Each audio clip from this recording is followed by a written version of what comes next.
देखिए, जहाँ पे बात बिजनेस की आती है, वो कोई भी बिजनेस हो, मोस्टली गलती कहाँ पर कर जाते हैं, जब मार्केट में कोई टेम्पररी हाइट क्रिएट होती है। तो आप जब भी कहीं इन्वेस्टमेंट करें तो एक इनिशियल रिसर्च लाजमी करें। नाज़रीन, हमारे पास बहुत से क्लाइंट्स आते हैं जो पाकिस्तान रियल इस्टेट में अपनी इन्वेस्टमेंट करना चाहते हैं। वो आते हैं हमारे पास, ऑफिस विज़िट करते हैं, उनसे मज़ीद डिस्कशंस होती है इस हवाले से।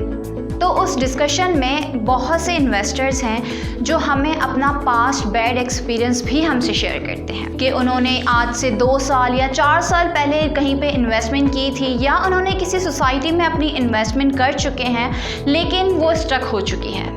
इसी तरह से उन्हें अगर अच्छी अपॉर्चुनिटी भी मिलती है तो अपने पास्ट एक्सपीरियंसेस को देखते हुए अपने फैसलों को कमज़ोर कर देते हैं। देखिए, जहाँ पे बात बिजनेस की आती है, वो कोई भी बिजनेस हो, प्रॉपर्टी बिजनेस हो या इसके अलावा कोई भी बिजनेस हो, रिस्की तो है, लेकिन इसे आप 100% ख़त्म तो नहीं कर सकते, लेकिन आप कम ज़रूर कर सकते हैं।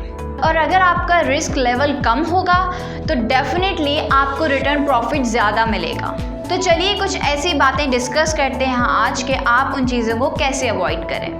देखिए, हम मोस्टली गलती कहाँ पर कर जाते हैं, जब मार्केट में कोई टेम्पररी हाइट क्रिएट होती है।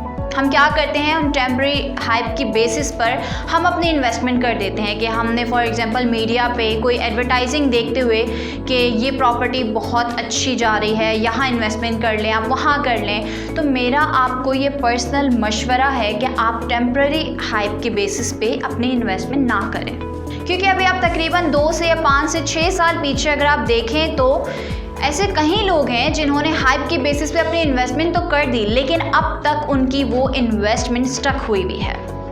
तो आप जब भी कहीं इन्वेस्टमेंट करें तो एक इनिशियल रिसर्च लाजमी करें। उससे क्या होगा कि आपको आइडिया हो जाएगा कि ये सोसाइटी क्या वाकई में बेहतर जा रही है, क्या वाकई में ये बेहतर परफॉर्म कर रही है। और अगर ऐसा वाकई में है और आपका बजट भी बनता है कि आप अपार्टमेंट्स में, प्लॉट्स में अपनी इन्वेस्टमेंट तो लाजमी फिर आप कर लें। और अगर किसी केसेस के बिना पर आपका बजट नहीं बन पा रहा, लेकिन आपको इस बात की श्योरिटी है कि वो सोसाइटी बहुत अच्छा परफॉर्म कर रही है, तो आप कोशिश करें कि उस अच्छी परफॉर्मिंग सोसाइटी में से एक छोटी सी इन्वेस्टमेंट कर दें।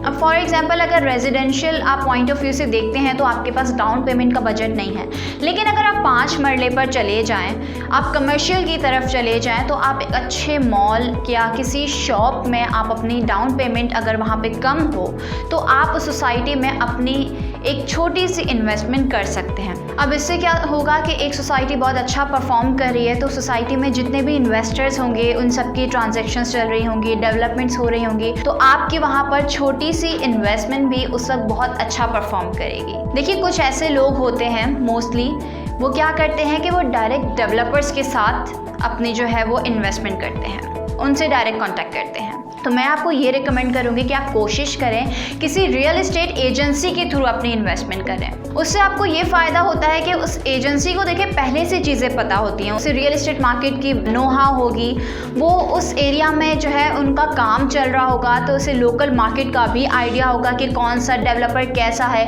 किसके प्रोजेक्ट में क्या चीज़ें हैं और कौन सी चीज़ जो है बहुत अच्छे से ग्रो कर रही है, और साथ ही साथ उनको लोकेशन का भी आइडिया होगा।